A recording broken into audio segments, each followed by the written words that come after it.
Spectrum on Radio 1 FM 90.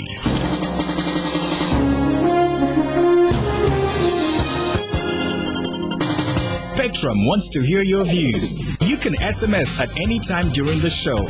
Type Spectrum, leave a space, type in your contribution and name, then send it to 7197. Your views, our interviews on Spectrum, Radio 1 FM 90. A very warm welcome. This is Spectrum on Radio 1. I'm your host, Edmond Kizito. On Spectrum tonight, tracing the roots of terrorism. What can the East African community do to deal with this vice? The killing of 7 Kenyan Christians by terrorists yesterday, and several other attacks that have happened in that country and in Uganda in 2010 have put the East African community region on alert in general.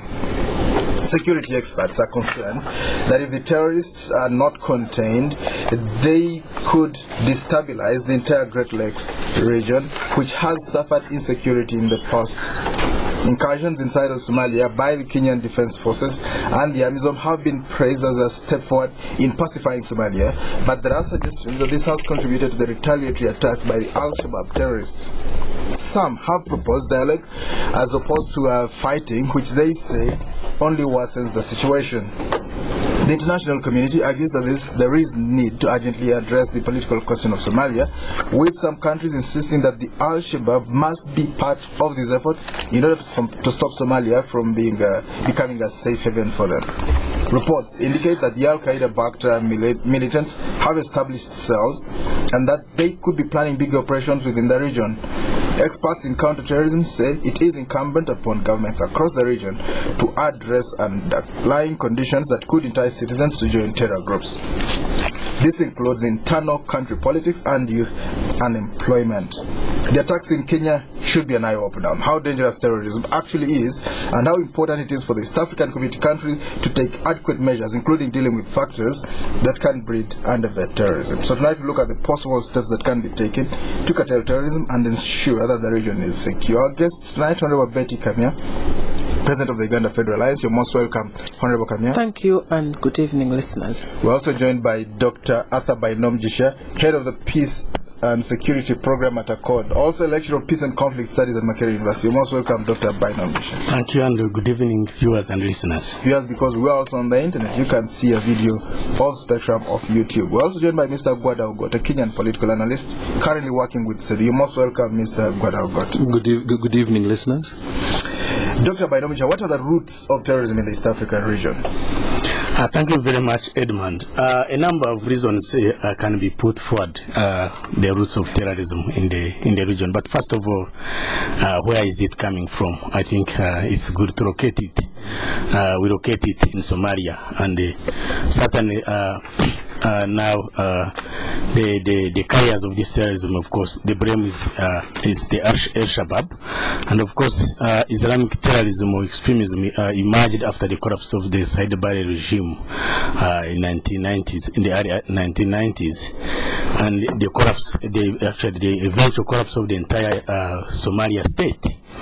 The Somali state has remained collapsed for almost the last 20 years, and of course because of that it has provided a breeding ground for terrorist organizations, including Al-Qaeda. So Al-Qaeda is the backbone of most of the terror groups emanating from Somalia, but don't forget that actually most of the Somalis had fought in Afghanistan during the domination. They had fought Soviet Union when it dominated Afghanistan, and when Soviet Union actually retreated or was defeated, most of these people who had fought in Afghanistan came back in Somalia and started establishing networks that are linked to Al-Qaeda. It's no, in any case, Al-Qaeda recently openly said they were joining, no, rather Al-Shabaab was joining Al-Qaeda, but a number of routes of terrorism have been put forward. Of course, first of all is what is perceived as cultural domination, especially by the West, against the Muslims or the Arab world. So they feel persecuted, dominated, especially the Western influence, largely the US influence in Saudi Arabia and other Arab states. Of course, in the West, and this is what Samuel Huntington, the scholar, calls the crash of civilization, because the West, they see it as Western civilization as Christian. So it's a clash of civilizations, the Christian against Islam and the rest. So it's rooted in the clash of ideologies of cultures. The second one, of course, the collapse of the state and lawlessness that thrives, but also poverty. And I don't want to take much. I will also leave for my friends. But the whole wealth, the poverty wealth divide. So especially in the south, where globalization has delivered poverty, and wealth to the north. The wealth, not only Somalia. You see, the Somalia problem, the terrorism that we see in East Africa, is part of the global terrorism, international terrorism. Globalization has delivered what? Wealth. Globalization as we know it, the globalized world and its benefits, the benefits have largely been actually enjoyed by the Western world, while the global south, as it is called, has largely become poor, because and as such you have many people trying to go to the West, right, to enjoy the economic prosperity. The frustration in the south, unemployment and poverty. The south is the poor world. The poor world, largely the developing and the undeveloped south, becomes a breeding ground for people who have failed to make ends meet. Right. That has been one of the sources, but also the unemployment, of course, which is linked with poverty, but largely because of the elites in the south. You know, a number of youth, the elites, have been educated, and with the education promises prosperity, promises a better future, but most of these people end up without getting anything for their education, and as such it becomes an easy breeding or recruitment ground for Al-Qaeda. Now when you come to Kenya, where there's a terror attack, and which is now the extension of Somalia, the exclusion of the Muslims has been expressed from politics, from the economy, and marginalization and oppression. So that's what they have, and I think it's a reality, especially for the coastal populations who are largely Muslim, and the Northeast. They have talked about that. They have been excluded from the politics, from the economics. Right. So those are some of the causes that I can talk about, and I know my colleagues will have something. Well, listeners, this is Spectrum on Radio 1 tonight, tracing the roots of terrorism. What can the East African community do to deal with this device? Our guest tonight, Honorable Bettie Kamya, President of the Uganda Federal Alliance. Dr. Bainomugisha, you just heard him speak. He's the head of Peace and Security Program at ACODE, also lecturer of Peace and Conflict Studies at Makerere University, and Mr. Gwada Ogot, Kenyan political analyst, right now working with CEDDU. Mr. Ogot, what's your own analysis? Where do we find the roots of terrorism in this region? Thank you very much, Edmond, and also thank you very much, Dr. for the clear elaboration you have just laid out. Thank you. What you will note across the board is that when we were talking about terrorism, we're actually talking about terrorism in relation to Islamic fundamentalism that has spread, or that has no regard for borders, as opposed, say, to what you talk about Christian fundamentalism that has only been probably expressed in Uganda through Joseph Kony and his team, which he had certain Christian fundamentals. Two, when you look at the Kenyan situation, which has been largely related to exclusion of the Muslim community, it is not the case. The country is undergoing a situation today where the largest representation in committees, chairing committees of parliament, parastatals, the rise of the Muslim community in Kenya is remarkable over the last 5 years. They have taken over almost almost every single major institution, I think more than any other time in the entire history since independence in that country. Secondly, the Somali nationals in Isili have set up an economy of their own. A suburb of Nairobi. A suburb of Nairobi. Right. They have set up an economy of their own that is so powerful, so strong, and largely the Somali community has been involved in buying of real estate across the region, and that has completely led to a spiral in the cost of real estate in the country. A lot of these monies that are being used are said to have come from the hijackings that have been carried out in the Horn of Africa waters. Two, with the new constitution as it has been programmed, or rather with the, I will speak about its spirit more than its content, because content-wise I think it is simply a replacement of the British model, colonial model with the American model. There is nothing inherent with that that probably relays the geography, the history, or the culture of the Kenyan experience. It relays more of a Kenyan experience rather than relaying it relays an American experience rather than relaying a Kenyan experience, which is probably a pitfall that Uganda should avoid falling into should it decide to craft its own way forward around constitutional reform. When you have a system that simply replaces a British model with an American model, and then you proclaim it as a liberating document, you're actually refusing to do what any growing or developing society must do: think for itself. Now, the issue, when you get back to the issue of terrorism again within the region, most of the victims that have been hit across the board have largely been Christians who have been hit at churches. The Garissa bombings of yesterday, 17 people have so far died. Others are still in hospital. All of them were hit in a church. And this is not the first time that people are being hit in a church. Now, it also looks that within these raids that have been going on across the country, there has also been the element of other issues that have arisen, or other underlying factors that may be using the same momentum to pursue their own agenda. So does that clarify my point about the crash of civilizations? Yes, it does. The West, the Islam against yes, Christian, yes, you're right. Thing, but Yes. the battleground Is now in the Horn of Africa. That's correct. There has been issues, for example, when you look at it from a Kenyan perspective, where the Minister for Internal Security and his deputy have been killed in a suspicious crash. Many people relating it to drug warlords who have done it. It is not confirmed. So people are in a situation where they do not know whether to run away from drug warlords, from Al-Shabaab, from political interests, or from security agencies. And there is fear and anxiety across the country. Now, when you bring that across to Uganda, you find that the process, any undertakings that go on in Kenya always have a direct relation with Uganda particularly. Why? You note that there is a very close relationship between what goes in Uganda politically and what goes on in Kenya. For example, you find that the political leaderships of political parties across the board in Uganda have made so many visits to Kenya, and nearly every single presidential candidate in Kenya has made a pilgrimage to Uganda.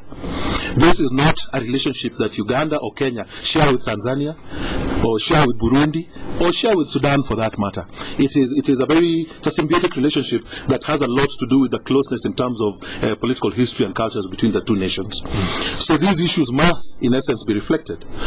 2, 3, you will also find that as we observe these issues, we must also relate them historically to what happened in the 1997 bombings, the twin bombings, one that hit Nairobi and one that hit Dar es Salaam.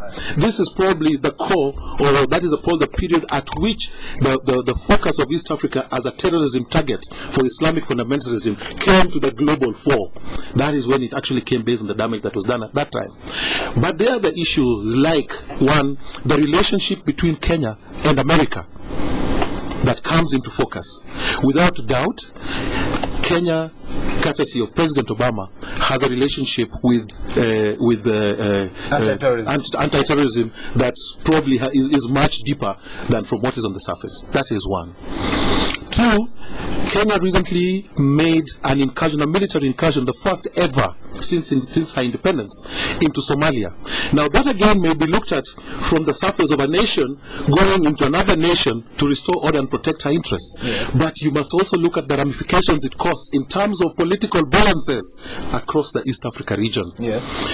The moment Kenya stepped into Somalia and agreed that for the first time it was able to put boots on the ground, which had been a preserve of Uganda as a regional police, and of probably Rwanda and Burundi to a lesser extent, the power balances shifted completely in terms to Western relations with the region's political leadership. But that is all good until you realize that the region is undergoing a period of transition. Yes. President Kibaki is leaving next year. Yes. By March. I think President Kikwete is leaving in 2014. The President of Rwanda has also indicated that he's on his way out. And this is something that is going on across the board. Also leaving in 2016. Yeah. Now, within these 4 years, we're having a complete makeover in terms of leadership. Now, at these moments when the East African nations are trying to self-define for the future, they are under religious attack internally, and there is also the issue of these power changes that are coming up. It is very dangerous. It is even more dangerous when you look at the Kenyan perspective, that at the moment when the country is undergoing its worst form of internal attacks, there is an election pending 6 months away. In a country that is ethnically fractured, that is completely suspicious of each other, and this is a situation where you have both an internal raging war and an external raging war. It creates a worry to her neighbors, to Kenya's neighbors, because from all focuses, you are actually predicting what would be a big flare-up in the elections of 2013, which has already started. There are clear indicators. Mombasa Republican Council is calling for secession. Yeah. But this is not an exclusivity of Mombasa, because in Zanzibar, there is also a group that is calling for secession. Yeah. Tanzania. Based, again, on religion and other factors. Then secondly, you find that in Nyanza province, which is near the western border here, there has already been conflict between the Luo and the Kalenjin. In parts of northeastern Kenya, there's already been conflict where nearly 200 people have died between the Borana communities. Now, if this nation is already tottering on the brink of a flare-up, what does that mean to Uganda, which uses, or the tribute that supplies the hinterland, or that services the hinterland, which in Rwanda, Burundi, and all this? These factors have to be put into place and have to be projected very carefully. The collapse of one single nation in East Africa, and with the interests that are associated with resource discoveries in the region, there has to be a very clear focus in terms of how to manage transition and how to manage security for the future of this region commonly. It cannot be undertaken by any single state anymore. Honorable Bettie, how does Uganda fit into all this? How do we manage our own stability? Wow. How do we manage to stay stable looking at this kind of... we would, but first of all I want to say that my colleague here, who's just given me the microphone, is a bit hard on Kenya. Because, especially by saying... He's Kenyan. He's Kenyan, I'm half Kenyan. Okay. Wow. But that's not the point. The point is, I think that he's Kenyan, I am half Kenyan. But that's not the point. The point we're East Africans. Right. And we're East Africans. Yeah. Wonderful. Yes. But I think the point is, for Kenya to have realized that there's a problem with the system of governance, which they had, is a good step, is a big step in the political journey or trek. To have realized that the current political system is a problem. Yes. That, I think, is a very big step. They wanted federalism. And we haven't even been there. We haven't not even reached there. But they have.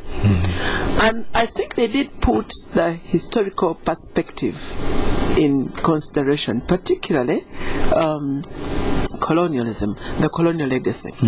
Because I remember that things that were discussed, and I was so impressed. I even tried to discuss it, that particular item, here when I was member of parliament, and nobody took me seriously.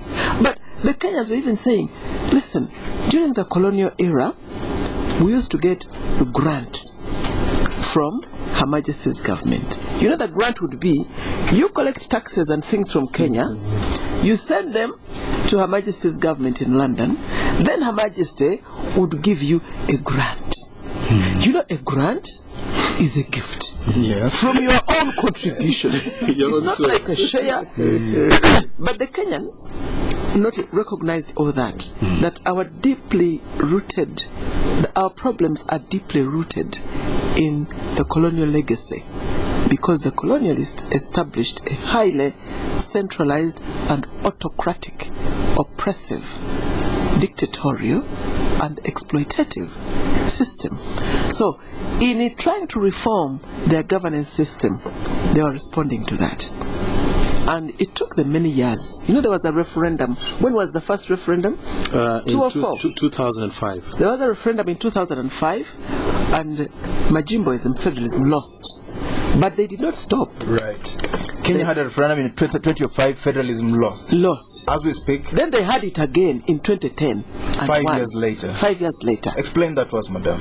They had, Kenyans, having noticed that there's a problem with the system of governance, over-centralized system of governance, and their problem was equity also, because it's only a few people in the center who get to enjoy the national cake. So they decided to review the system after realizing that the system was actually designed to govern and exploit a colony. So they needed to design a system for Kenyans, an independent state, because a colony and an independent state have got completely different objectives. The colonial master wants to exploit, control and exploit. So they designed a highly centralized system which was oppressive and exploitative and dictatorial, so that it can allow them to control and exploit. That is deliberately designed for that. And when the colonialists left, the Africans thought that by going, the white man going, we had arrived. We had not arrived, because the white man's system, which had been designed to govern a colony, was left intact. So after years of battling with a system that contradicted their aspirations, you were aspiring to build a nation, but you're using a system that was designed to govern a colony. But they realized this contradiction and sat down and said, hey, we need to redesign our system of governance. And for that, for me, I give them kudos. So the journey is a long journey. It is not an event.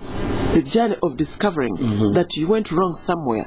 It is not an event like, yes, now we have decided to vote federalism, therefore we have arrived. No, but I think it was a good start. And even the way they've designed their federalism, I think it is good. For instance, the president does not appoint the Electoral Commission.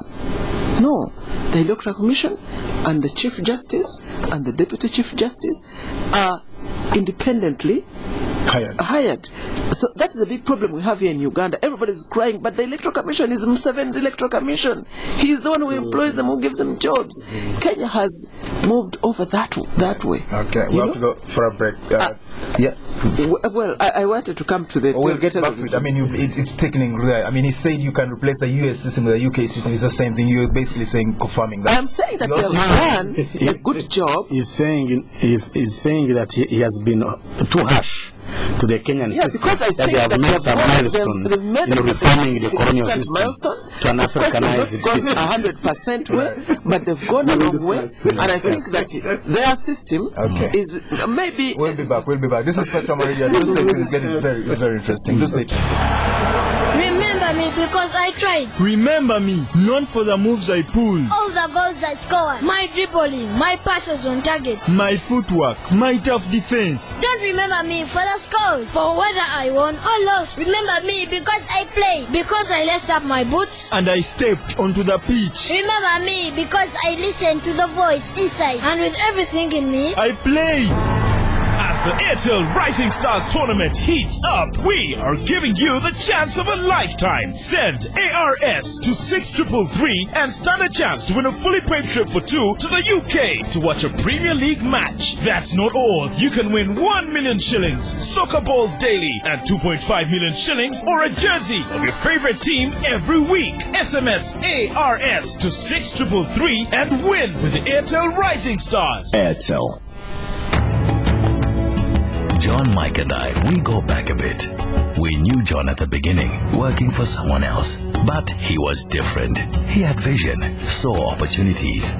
He started working towards his goal, opened his own garage, and worked, learning the hard way. His reputation spread. Trust, consistency, quality. Soon people were coming to him from all parts. He made himself and his whole street prosper, and also helped friends, seeing potential in people and helping them on. But John never shouts about all his success. He's just who he is. Special. So here's to men like John, who make a difference, who enjoy Nile Special, the rich, satisfying taste from the source. Nile Special, you've earned it. Not for sale to persons under 18. This is a death announcement. Honorable Yeri Apollo Ofono of Tororo Municipality, with deep sorrow, announces the sudden death of his son, Ofono Samuel, first-year student of Library and Information Science at Makerere University. Death occurred this morning, Monday, 2nd July 2012, at Mulago Hospital. There will be a funeral service on Tuesday, tomorrow, 3rd July 2012, at St. Luke Church of Uganda, Ntinda, Kampala, starting at 10 a.m. Burial will take place on Wednesday, 4th July 2012, at his home in Osukuru Village, Tororo District, starting 11 a.m.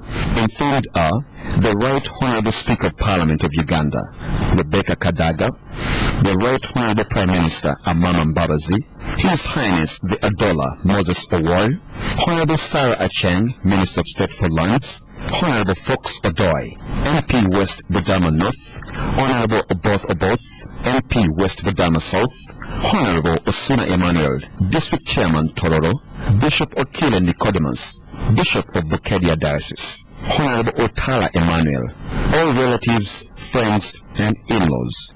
May his soul rest in eternal peace. Spectrum on Radio 1 FM 90. Welcome back to Spectrum on Radio 1. Tonight, tracing the roots of terrorism. What can the East African community do to deal with this vice? Our guest tonight, Honorable Bettie, Kamya, President of the Uganda Federal Alliance, Dr. Bainomugisha, Head of the Peace and Security Program at ACODE, also Lecturer of Peace and Conflict Studies at Makerere, and Mr. Gwada Ogot, Kenyan political analyst currently working with CEDDU. You will be able to call in and contribute to this discussion. Dr. Bainomugisha, I mean, this is a broad topic. We would spend 2 days discussing it without a break in the middle. Let's talk about how we arrest this kind of fundamentalism in the region. How do we put a stop to it? Yes, thank you very much. And also you tell us if you think we should talk to Al-Shabaab. Those are two questions in one. Yes, a number of things. Of course, there are a number of interventions that could come. But just if you allow me, I'll just point out three just other root causes. The other one, of course, to add on what I had already talked about, the economic agendas of terrorism. Because as my brother here rightly said, a number of terrorists, a number of individuals or terrorist organizations are making a lot of money out of this trade. And as he said, the Somali community in Kenya have established huge economic empires, hubs, whose money actually could be coming from the pirates, the hijacks, and so there is a lot of money involved in this industry of terrorism. So that is one. So it will attract people. It will attract young people who are poor. In terms of interventions, then of course addressing poverty becomes an important thing, and addressing poverty at all levels. The global level, we must address the issues of bad terms of trade. Bad terms of trade in order to allow the global south also to trade, to enjoy trade and also exploit trade benefits that actually now are dominated by the south. So that is one of the interventions. I think the addressing extreme poverty. The second, of course, issue is to address the whole question of education, providing education. While I had actually quality education. Yeah, education, especially that is skilled education, education that is relevant to a situation that creates actually job makers and not job seekers, would address the unemployment and the youth who are easily lured into terrorism. The other one, of course, bad governance. Honorable Bettie Kamya had already talked about it. Political exclusion of bad governance. In the case of Uganda, bad governance produces terrorists in a way. And actually, I wanted to add that terrorism is not confined to Islamic extremism, but actually where people of the world are subjugated, are dominated, politically excluded, they could resort to terrorism, because terrorism is a method of warfare, and or is chosen by the weak, who cannot. Terrorism is the weapon of the weak. When you oppress people, they resort to terrorism. Especially if they know that they are weak and they cannot confront you militarily, they cannot confront you with the financial muscle. Conventionally, then they choose to even sacrifice, of course, their lives. So that's the mind of the seeker. They come to make you very, very uncomfortable. Exactly. And unfortunately for them, then they do not follow the rules of engagement, the rules of war. For them, they target every everyone, if they can cause, for instance, massive death, then of course they know that the government will be blamed for failure to protect its citizens. It can even come down. So in terms of intervention, really, so in the case of bad governance, so if you democratize and deepen democracy, whereby deepening democracy, it means that you actually you provide political inclusion as opposed to political exclusion, so that everybody participates in the political processes that can address that desperation and hopelessness. But secondly, democracy, of course, would bring about management equity in the management of the national resources, and everybody will be included, will benefit in the national economy. Then with that, we will also be able to manage the economy very well and create wealth. Talk to us very briefly about Joseph Kony. He's not a Christian fundamentalist. He's not an Islamic fundamentalist. Neither is he a Christian fundamentalist. Of course, he used the 10 commandments. What are the roots of that kind of rebellion? I mean, the roots of the rebellion, of course, in northern Uganda they are rooted in our colonial legacy. They are rooted in the bad governance, in the nature of the state in Uganda that has always been a conquest state. You capture it and you dominate others. So the response is to democratize the state so that people can come to power through democratic processes. Would federalism do it? Federalism, would it help?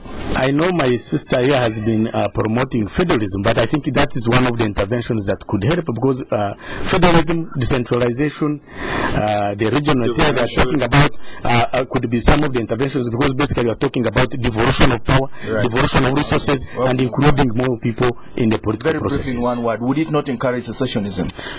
I mean, if the people of Uganda, through a constituent assembly that is democratically elected, sat and agree on any form of governance, like we have gone for decentralization, that system will have a basis to survive. Mr. Gwada Ogot, how do we arrest fundamentalism in the region?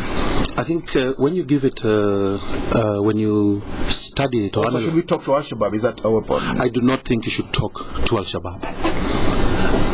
That I am very clear about. There is nothing to discuss with Al-Shabaab in the present context of things. Why? You broaden it. One, they have hit soft targets, and you are not clear about what their agenda is, quite clearly. So I do not think that probably would be a way to go. And this is highly subjective, but I don't think it would be a way to go. However, you may look at this issue from a broader context. The issue of differing styles of leadership, the concepts of leadership that are in conflict or that are competing today.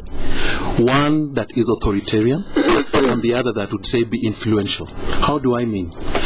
When you have authoritarian leadership, it is highly centralized, and decision-making processes are restricted to a few people. Then you have the concept that adapts or that works through influence, where there is devolved power, where institutions are made stronger, like the threshold that had been set, say, in Kenya, where judiciary appointments, appointments of the Electoral Commission and the police and security agencies are beyond the ken of the president, but are now subjected to parliamentary approvals. That becomes a situation where you have to exert your personal influence in terms of thinking and ideology over the institutions and the people who you lead. You can no longer be authoritarian. Now, this is also captured in the fact that I think from the year 2000, over 47 countries across the world have amended their constitutions to include devolution of power through entrenched structures. Say that again. 47 countries. Over 47 countries across the world have either adopted power sharing, I think in the past 12 years, to adopt power sharing arrangements or coalition governments or some form of devolution that gives greater inclusion to other people, especially minorities and others that feel left out. One, but also on the other hand, strengthen the institutions that lie around the center of the state. Now, that in itself eases conflict because it provides people with a democratic opportunity to compete for power and to alter things. All right. Yes. Of course, in Egypt, they had a very, very close situation. The army got 48%, yes, or thereabouts. Yes. The Muslim Brotherhood, they got 53%, which is very close. They only had to share power. Yes. So the winner-take-all model is gone. No, that is gone. That is gone. Honorable Bettie, Kamya, how do we block fundamentalism in the region? For me, I call it gut feeling, call it intuition. But I have a feeling that what happened in Garissa in Kenya a couple of days ago is more Kenyan politics than regional politics. Go on. Because for me it does not show the character of the attack. It's not one of a regional or across the border character going for an upcountry station and killing people in that way. I would expect, or I think, an organization like what happened in Kampala is very characteristic of a terrorist group, which wants high profile publicity. You think this is low profile, far away from the capital, far in the north? For me, it looks more like Kenyan. It's a local thing. Local thing, more like Kenyan politics. Would you like to respond to that? I will rule out nothing, to be honest. That's why I said that earlier, that it is impossible to tell whether you're running away from local security agents, whether you're running away from competing political interests, whether you're running away from Al-Shabaab. You don't know. So what I was saying. Yeah, so while that is true, I will rule out nothing. For me, it looks more like a local thing, because if something is on a regional level, they would like to hit. I admit that the twin bombings. Yes. I mean, in Dar es Salaam, what happened here in Kampala in the rugby club. Some people think it was supposed to be triple bombing. Kampala was supposed to be. Yeah, that is a high profile. But when you go, I saw the map. Garissa is so far away from Nairobi. If it was Al-Shabaab, I think they would want to make a big bang in Nairobi, make a big state. But it is very close to the Somali-Kenya border. It's right on the Somali-Kenya border. So that makes it a very vulnerable, town. I also think that the current political terrain in Kenya also is fluid. There is so much happening, like you said. Some people think the Australia VP was killed in a. I mean, everything is happening.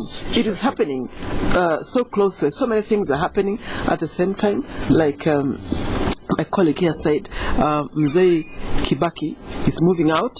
The stakes are very high for all the players now, because it is clear Kibaki is not going to stand, so somebody must replace Kibaki. And but I think let us not discount the whole point of terrorism. Yeah. And no, then you see, your time, please, doctor. Let me also have mine, and we listen to you. Yeah, but it's analysis. So I'm just saying. Right, go for my view. We'll hear from you, then we'll hear from the listeners. Is that it looks to me more like Kenyan politics, and the character of it all. That is what it looks. And I think that, maybe you say it was closer to the Somali community, but if they are so well facilitated, if they wanted to make a statement, they can afford to make a statement in the capital. And what he said about these politicians, I mean, the entire regional politics, many people are positioning themselves, many people are, there's so much happening. I think you may also need to relate this to the final attack on Kismayu. Yes. I think the AMISOM forces are closing in on Kismayu, which is the hub of Al-Shabaab. Exactly. Now, being caged since they're being cornered, they will definitely look at soft targets, and particularly soft targets that arise, and they have suspected to have cadres in the Dadaab camps that house 500,000 refugees, which I think is the largest refugee camp in the world. That's in Garissa. In Garissa. Okay. And because of its proximity to the Somali border. Second, the people of Garissa are ethnically Somali. They speak the same language their Somali counterparts across. So it is very difficult to distinguish who is Kenyan Somali and who is Somali. Same religion, same... Who was attacked? Were they Somalis? No, it was the people who attacked not Somalis, but people from upcountry who are praying in churches in Garissa. So that is what we probably give it could have attacked the Somali community. Was it not? You see, the point is not whether it's done by the Somalis or what, but it is an act of terrorism. Yes. And so what we are discussing here should not be confined even to Kenya or Somalia, but terrorism in the world. Because you see, of course you have already set the context. It's near the Somali border, it's among the Somali groups, but these are Christians who have been attacked in the church. So the whole thing, the connection of the Islam and Christianity comes in. It's Physical Let's deputies. hear from the listeners. This is Spectrum on Radio 1 tonight, tracing the roots of terrorism. What can the East African community do to deal with this virus? You can call in now. Our numbers 0414-348-111, 031-226-0390, 031-226-1390. When you call in, please tell us your name and where you are calling from. Spectrum, hello? Hello? Hello? You're live on Spectrum. Your name? There seems to be a disconnect. Let's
Imam Eid Kasozi, thank you very much indeed.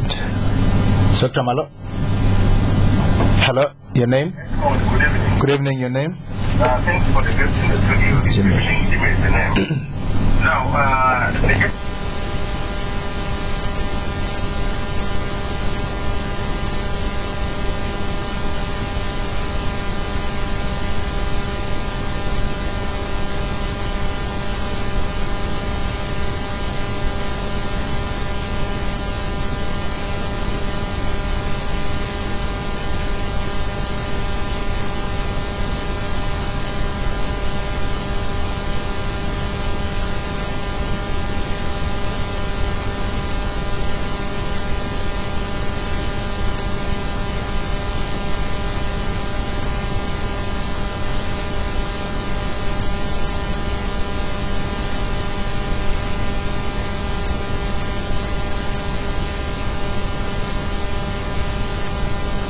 Let's get back to the one final caller. Spectrum, hello?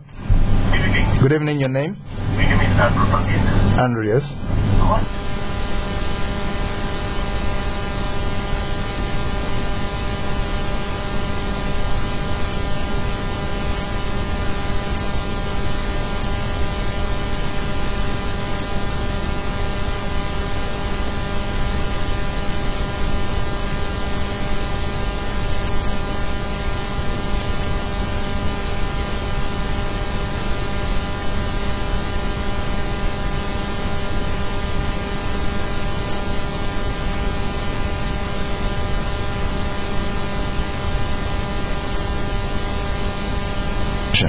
I think Imam Kasozi is right that we need to define terrorism. Okay, all right. Go on. That we need to define terrorism in the broadest sense. My take is that actually you can also have state terrorism. So linking it to one group that is actually fighting the state with the illegal kind of means, you could also terrorism, like we had it. If you see the case of Syria, the state of terror under Idi Amin, that was state terrorism. Yeah, so the states also, if they are dictatorial, they could terrorize the population, and the population may choose to do that. So we need to really define it in the broadest sense. I also need to caution that we, in trying to understand this terrorism, we shouldn't demonize the Somali community, because there are also genuine Somalis people who are peaceful, loving, and hardworking people that are trying to survive. So let us try not to demonize them. But I just wanted to answer your question, whether we need to talk to Al-Shabaab. Of course, Al-Shabaab is just a small offshoot. It's like actually addressing the northern Uganda question by talking to Joseph Kony without looking at the entire problem. So for me, I would of course advocate for a broader conversation among civilizations, Islam versus Christianity or the West, or something called Africa. We need to engage, to promote a dialogue among civilizations to address the issue, for instance, of domination, exclusion, or what they call people who have lost their self-esteem because they are being looked down upon. I think that could be an important thing. But of course, reconstructing the state in Somalia becomes very, very imperative, and that's why actually I support the mission, AU mission, and AU UN mission to reconstruct the state in Somalia. Mr. Gwada Ogot. I think at this juncture, like I had said earlier, for me, I would not propose an immediate speaking with a group like Charles has said. What I would propose, after has said, sorry, it needs to be looked up from a broader perspective, and once there is a certain threshold that needs to be drawn, and you have to clearly identify what each group or what one group really wants, because you may be discussing with a group that may find it strategic to discuss, while the ultimate objective is domination, whether it's through religion or other means. Two, we also have to discuss the issue of identity. Does my identity necessarily mean something else that is different to you, or do you use it as a way to balkanize myself from the rest of the country, or an identity that is ideally one that is antagonistic towards the other? There are many. In Uganda, for example, you will find the relationship between religious leaders very harmonious, while in Kenya the relationship between Islamic leaders and Christian leaders is adversarial. Why? The major distinction that you note between the two countries is that the Islamic leadership in Kenya is essentially Arab in origin, while here really essentially people are indigenous characters. So you find that there is greater harmony and greater warmth in terms of their their relations. How do you explain that on the other side? Is it mistrust or what? No, it is not mistrust. It is based on cultural differences. It is based on color differences. Traditionally, the Arabs, the Islamic Arabs are normally peaceful people. They don't tend to associate with terrorism. Yes. It is the Arabs from the other places, the converts, the Pakistanis and so on, that seem to be getting to. How do you explain them getting into an adversarial situation? You realize a few. You will come in, my brother. Yes. I just want you to discuss that in the context of multicultural societies, like the US, where you have Arabs and other people living in harmony. Yes. So is it really the tribal differences, the racial differences, or could it be how the political spectrum? You remember, I think about 2 years ago, or a year and a half ago, there was a demonstration in Nairobi, and some of the Islamic demonstration that was carried out were displaying flags of Al-Shabaab. Now, we were not sure whether these were local Kenyans or whether they had been infiltrated by many others through the ports of Mombasa and through the porous posts with Somalia. Two, you may realize that in Uganda, people are you have a very large indigenous population. In Kenya, you have ethnic Somalis who number nearly 1.5. You have a huge Arab population at the coast. So these differences. You have Asians in the middle. Cause suspicion, and then you have Asians, a large Asian community in the middle. So there's a lot of suspicion between these groups, and this largely goes back to 1920 when the colony was set up, the Kenya colony was set up, and the manner in which it was set up that distinguished the Mzungu as number 1, the Arab, the Muhindi as number 2, the Arab as number 3, and the African as number 4. Bettie, Kamya. I think that for me, I'm more inclined to agree with Imam Kasuzi that terrorism could be a consequence. It is not a cause. It is a product of what we must look for. So when you address terrorism, you must look for what drives it. Fundamentalism, for instance? And would you deny I think fundamentalism also is a consequence. Because what about Israel? I mean, what about, nobody's talking about Israel terrorism. No one's talking about American terrorism. You know, America is terrorizing the whole world. Israel is... It's a broad statement. It is. America is building the world. No. Well, if you ask for my opinion, and my opinion is that these people, terrorists, or whatever you want to call them, are making a statement. It may not be a good statement, but we need to analyze it, to listen to it. And the whole world is driven by the Western media. We see everything through the eyes of the Western media. If they say this man is evil, then the whole world believes that man is evil. If when they are in bed with the Saddam, with whatever, what's his name, Osama, he was not evil. When they fell out, he became evil. Or maybe which came first, the chicken or the egg? We have to discuss all that. So really, what about Israel? I mean, the terrorism that Israel is meeting on the Palestinians, but they get away with murder, with America looking the other way. So they're making a statement. Many windows are opening, new windows to be explored on this topic. Thank you very much to our dear panelists, very knowledgeable people. Honorable Bettie Kamya, President of the Uganda Federal Alliance, Dr. Bainomugisha, Head of the Peace and Security Program at ACODE, also Lecturer of Peace and Conflict Studies at Makerere, and Mr. Gwada Ogot, Kenyan political analyst, now working with CEDDU. Thank you for tuning in. I've been your host, Edmond. Kizito. Spectrum will be back tomorrow. Up next is the news in English. Patrick Chikomeko is a sales director. Patrick works with dozens of sales executives and managers in Uganda and abroad every day. Patrick thinks that spending millions on travel is the only way to meet and communicate with all these people. Patrick is wrong. With MTN Meet Me, Patrick can cut his travel budget by 100%. With MTN Meet Me, he can have one meeting via landline or mobile with over 20 people in different locations, all at the same time. And what works for Patrick will work for your business. Call 121, the MTN Business Helpline, for more information. Save time, money,